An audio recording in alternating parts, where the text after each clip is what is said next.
This game is fun, where we break down which one would we rather have, and this is the Dynasty Fantasy Football Show, so all these questions will be Dynasty, and it begins right now, pal, so file on in. Live from the FantasyFootballShow.com studios, it's the Dynasty Fantasy Football Show. So you're here. Go watch this show on the main channel. It's an updated version of my 2024 redraft running backs, and you see them right here in my explanation as to why I did a version 2, an update, a 2.0, because of yesterday's live stream. Things had changed, and I moved McCaffrey at 5 and Achane to 6 because of the working out, bulking up, looking huge, and we just revamped it a little bit. I thought it needed a refresh because some of what I was doing changed in a 24-hour period. So go check that out on the main channel. Links in the description, youtube.com/the Fantasy Football Show. Which player do we choose? And on the left, you have CeeDee Lamb. And this is all Dynasty, by the way. On this side, you have, let's start with the man of the hour, De'Von Achane. Who would I rather have in Dynasty?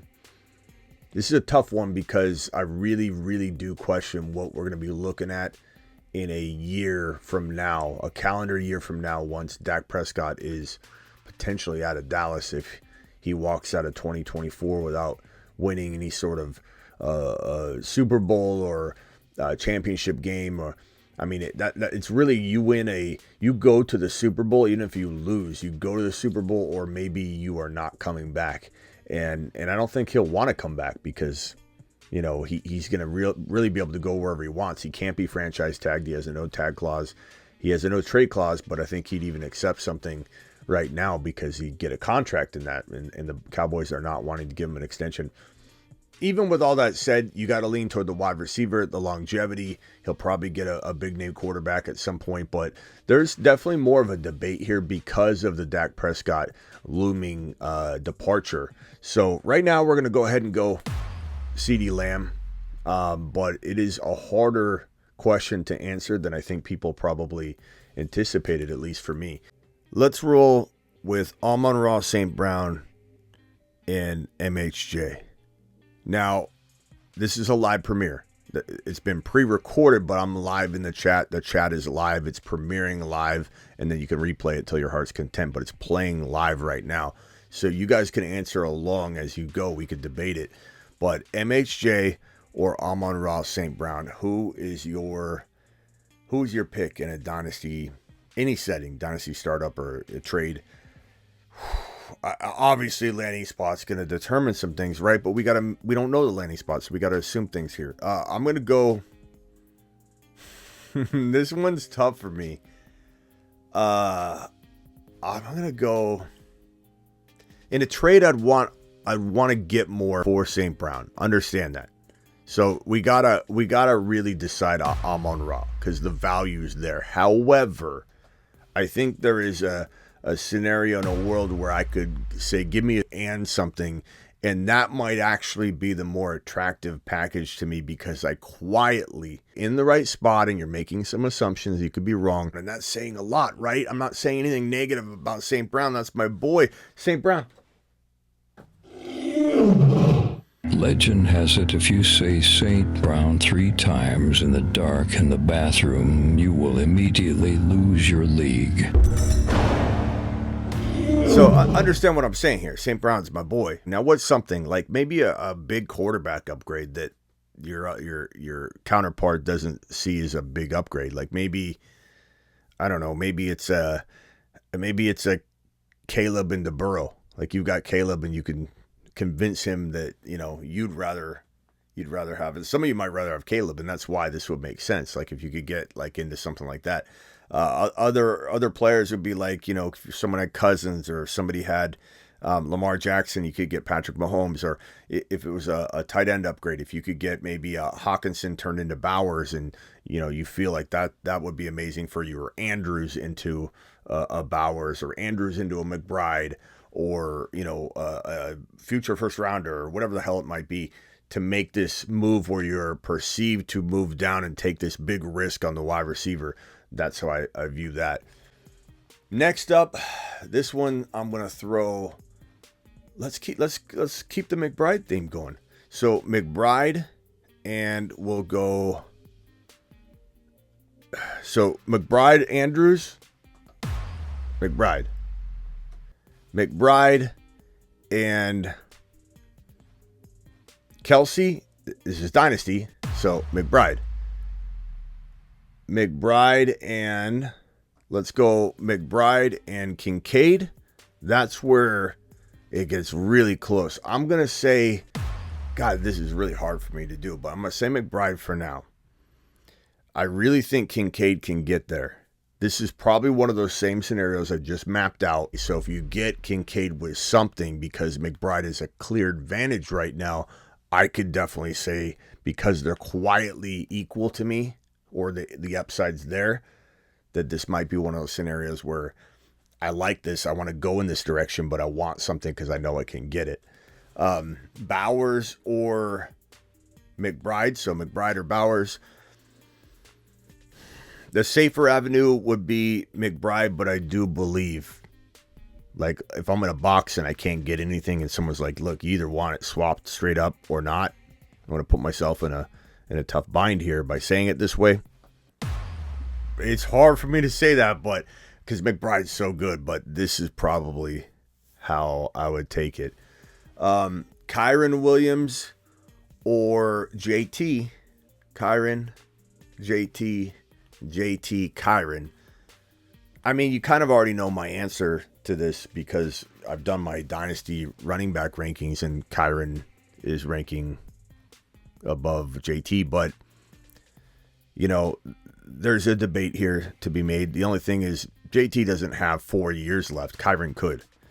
JT probably has Ziggy, how old is Kyren Williams? Isn't he 23? Kyren Williams is 23 years old and was born on August 26, so he turns 24. Ziggy, how old is Jonathan Taylor? So Kyren turns 24. Ziggy, how old is Jonathan Taylor? This guy doesn't listen for anything. Jonathan Taylor is 25 years old and was born on January 19th, 1999. Okay. So they're not extremely far apart, but it's enough, right? Especially with the mileage and the injury history. I'm going to say it's an easy call for me. I'm only merely trying to debate it a little bit, you know, and I don't know, see the other side. But at the end of the day, I don't care about the draft capital being low because McVay loves him and he's proven.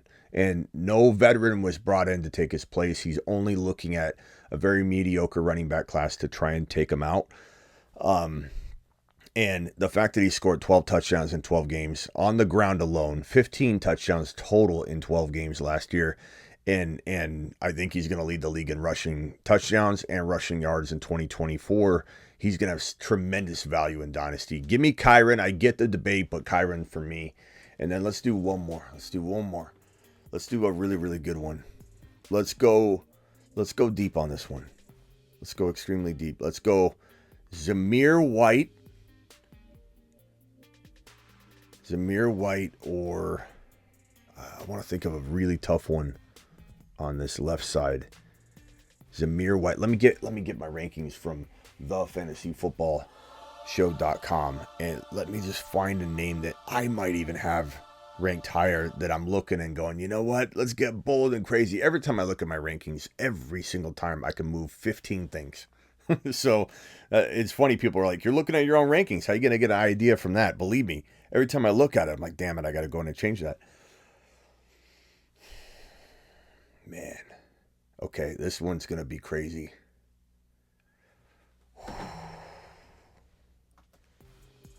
Do I want to do this one? I do. You know why? Because I love the player that I'm going to rule against. But there's a lot of reasons to feel like, okay, this may not be a long-term thing. For both of them, really. But Zamir White, Isaiah Pacheco. You might be going, I don't know which one he's referring to because there's concern for both of them, right? Zamir White, I mean, what's he going to do for sure? We don't know. Pacheco, amazing offense. Going to have a huge 2024, but you're on the Dynasty channel. Zamir White could be a hot commodity or fall off the face of the earth and be worth nothing and be replaced next season. But he also could be a rising star. He could be a Kyren Williams, you know, that kind of value later. Pacheco runs aggressive. The Chiefs have not been consistent relying on a running back. Even though they feel like this is their guy finally, they're very inconsistent. The revolving door mixed with the injury history, mixed with the fact that injury history is not going away because he runs like a freight train and he's going to put his body in at risk and he's just going to break down really quickly. He really will. The way he plays his size, he's going to break down very quickly. Give me the upside of Zamir White. Give me the upside. And one more kind of spin on this. If you say so Zamir White, okay? And if we go back here and we say let's keep Pacheco over here and let's go through the gauntlet of rookies. So let's go Braylon Allen over Pacheco. This is hard to do because he could get in a landing spot. Let me give scenarios. Braylon Allen in Dallas over Pacheco. Braylon Allen in Dallas. Jalen Wright in Dallas over Pacheco. So basically the Dallas running back, right? If they draft a guy. God, where else could... Let me give you something crazy. Pacheco or Frank Gore Jr., the only running back drafted by the Houston Texans. Frank Gore Jr. But I would get a lot more. Similar to the Kincaid example, I'm merely telling you that my eyes light up if Frank Gore Jr., and he might not even get drafted, or he'll get drafted and the draft capital is so low he never gets a shot. So please be responsible with what I just said and understand what I just said. Frank Gore Jr. in a future pick. Frank Gore Jr. in a huge quarterback upgrade. Something's going to get you that upgrade versus Pacheco. I'm just trying to give you some crazy dynasty angle on my boy here. And on that note, you know, this is we'll do this more. I like this kind of video for the Dynasty channel. Again, get on over to the main channel, the redraft, or not the redraft channel, the main channel, youtube.com/the Fantasy Football Show, and check out my premier top 10 version 2.0. It's a version 2, an upgrade, top 10 running back redraft video, which is on the channel, either premiering or already premiered. And leave a comment on this video and that video, and make sure you subscribe to both channels. Appreciate you. And I'm live Monday through Friday, 8 p.m. Eastern on the main channel, youtube.com/the Fantasy Football Show. That is a link in the description. And then I'm on this channel as frequently as I can, like this video. Appreciate you all.